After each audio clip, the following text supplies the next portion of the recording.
ये गलत है, झूठ है। मुगलों को हटाया नहीं गया है।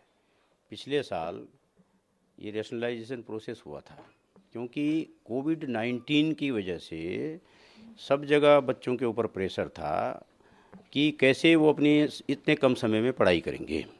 इसके लिए पूरे देश और समाज से ये महसूस किया गया कि बच्चों का वर्क कंटेंट लोड कुछ टेक्स्ट बुक का कम करना चाहिए।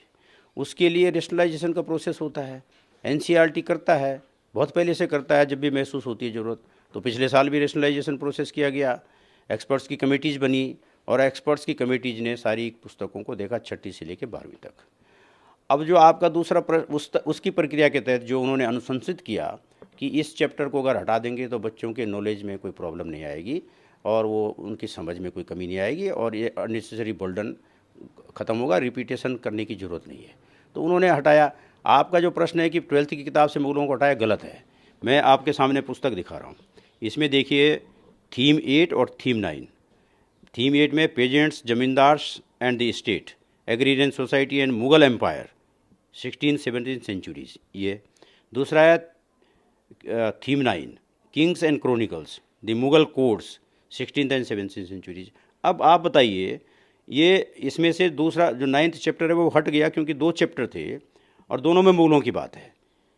जो पहला चैप्टर 8th चैप्टर है उसमें उनकी पॉलिसीज, उन्होंने समाज के लिए क्या अच्छा काम किया, एग्रीकल्चर के लिए क्या किया, किस प्रकार से किया। तो जब उन्होंने ये चैप्टर इसमें है, अभी भी ये पढ़ाया जा रहा है, एक चैप्टर है, ये ज़्यादा इम्पोर्टेंट है।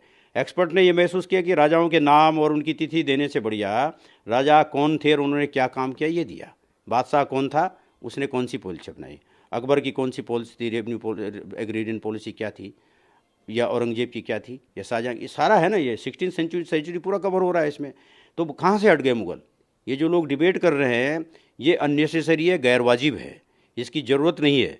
और जो नहीं जानते हैं वो किताब देख लें, इराटा देख लें पिछले साल का, एनसीईआरटी की टेक्स्ट बुक जो हमारी वेबसाइट पे अपलोडेड है उसको देख लें, और उनको ये लगेगा कि क्लास 12th में अभी भी हम एक बढ़िया चैप्टर मुगल काल का पढ़ा रहे हैं, जिससे कि उनकी नीतियों के बारे में, उनके कार्यों के बारे में पता चलेगा। ये ज़्यादा ज़रूरी नहीं है कि कौन राजा कितने समय तक, कौन बादशाह कितने समय तक शासन किया। ये ज़्यादा ज़रूरी है कि कौन बादशाह किस समय में क्या काम किया, और वो सब चीज़ हम पढ़ा रहे हैं, वो हटा नहीं है। तो इसलिए ये झूठ है, गलत है, और जो भी ये चर्चा हो रही है ये गैर वाजिब है जी। को छोटा किया गया था, लेकिन अभी हटाने का क्या है वजह? अभी नहीं हटाया है ना, हम्म। पिछले साल हट गया, हम्म। पिछले पूरे साल भर चला, अब वही चल रहा है। अभी हम एनईपी 2020 के लिए काम कर रहे हैं, ये एक ट्रांजिशन फेज़ है। एनईपी 2020 भी कंटेंट लोड कम करने की बात करती है, हम उसको इम्प्लीमेंट कर रहे हैं। और अभी हम एनसीएफ जो है स्कूल एजुकेशन के लिए बन रहा है, बहुत जल्दी फाइनल होगा। 2024 में तो एनईपी के हिसाब से पुस्तकें बनेंगी ना सारी। जी। तो अभी इसको अभी क्यों, कहाँ हटाया हमने, अभी इसको जी। नहीं हटाया। अभी तो अभी किसी भी बुक से नहीं हटाया? हटाया था 22-23 में, वो हमने इस साल भी जारी रखा है, क्योंकि अभी भी बच्चे पूरी तरह से उस स्थिति में नहीं आए कि अभी देखिए ना, आप खुद देखिए स्कूल में अभी क्या, स्कूल का सेशन रेगुलराइज हो गया, यूनिवर्सिटीज़ का हो गया क्या? अभी थोड़ा पीछे चल रहा है ना। और ये बात स्कूल पे क्यों आती है? यूनिवर्सिटीज़ में बोर्ड ऑफ स्टडीज़ होती हैं हर डिपार्टमेंट की, वो हर साल मीटिंग होती है, हर साल देखते हैं कि हमें अपने सिलेबस में कितना चेंज करना है, अपनी पाठ्य पुस्तकें किस प्रकार से चेंज करनी है, करते हैं, मीटिंग होती है, उसमें तो कोई चर्चा नहीं करता। केवल ये लेकर के और फिर मुगल को लेकर के एम्फेसिस किया जाता है, जो कि बिल्कुल अनुचित है, गलत है। और ये लोग क्यों करते हैं, जो करते हैं उनको पता होना चाहिए। मगर हम मुगल पढ़ा रहे हैं, जो हमारा क्लास 12th की किताब है थीम 8, वो उसको पढ़ें, वो अभी भी पढ़ाया जा रहा है, और क्लास 7th में भी पढ़ाया जा रहा है। दूसरी कक्षा जैसे 11th क्लास की भी, हाँ हाँ, उसमें भी कहा गया 11th में भी पढ़ा रहे हैं। जी। कौन जो हम 11th में पढ़ा रहे हैं, देखिए 11th में भी हम पढ़ा रहे हैं वही चीज़। हम टाइमलाइन जो दे रखी है 11th में 1300 से 1700 तक दे रखी है, और उसमें भी हम ये चीज़ें पढ़ा रहे हैं। तो कहाँ नहीं पढ़ा रहे हैं बताइए। पिछले साल कौन सा ये कोई चैप्टर चैप्टर अब देखिए, मैंने आपको बताया 2 चैप्टर थे 12th में। एक जो पिछला जो 9th चैप्टर था किंग्स एंड क्रॉनिकल्स, ये मेरे सामने किताब दिखा रहा हूँ आपको।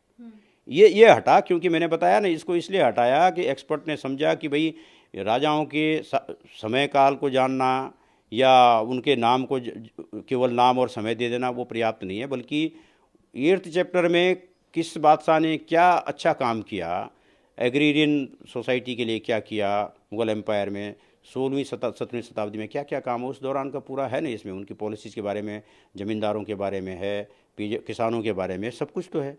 जी। तो इसलिए वो रखा गया है। और उसके कंपैरिजन में इसको ज़्यादा अच्छा नहीं समझा गया, क्योंकि उस समय के लिए नहीं समझा गया। जब समय था बच्चों के पास तो दोनों ही पढ़ते थे ना। जब कोविड की वजह से कंटेंट लोड कम करना था तो फिर एक चैप्टर ये रखा गया जो ज़्यादा ज़रूरी है, और वो है, अभी भी है, पढ़ाया जा रहा है अभी भी। ये भी कहा जा रहा है कि किसी एक योजना के तहत जो कह रहे हैं यही जानेंगे कि वो योजना क्या है। हमारे पास कोई ऐसी योजना नहीं है। जी। एनसीईआरटी किसी पूर्व निर्धारित योजना पे काम नहीं करती। एनसीईआरटी अपने पाठ्यक्रम को संशोधित, संवर्धित करती है समय के अनुसार, और जिससे बच्चे अच्छी एजुकेशन ले सकें उसके लिए काम करती है। ये कोई ऐसी योजना नहीं है कि इतिहास से छेड़छाड़ किया जाए। जो इतिहास है, मैंने बताया ना, कहाँ छेड़छाड़ हो रहा है, हम पढ़ा तो रहे हैं ना। तो 2 चैप्टर नहीं पढ़ा रहे हैं, 1 पढ़ा रहे हैं, उसमें क्या दिक्कत हो गई? क्योंकि उस ज़रूरत उस समय इतनी थी, उस समय बच्चों का लोड कम करना था, तो इसलिए 1 चैप्टर रखा गया। हटाया कहाँ है पूरा चैप्टर? जी। आगे किसी तरीके की योजना है में से कुछ विषयों को हटाने की, या कोई इस तरीके के निर्देश? ऐसा है, मैंने अभी आपको बताया ना कि NEP 2020 हमारा आ गया है। उसके लिए हम मेहनत कर रहे हैं, काम कर रहे हैं, और हमारा उत्तरदायित्व है NCERT का।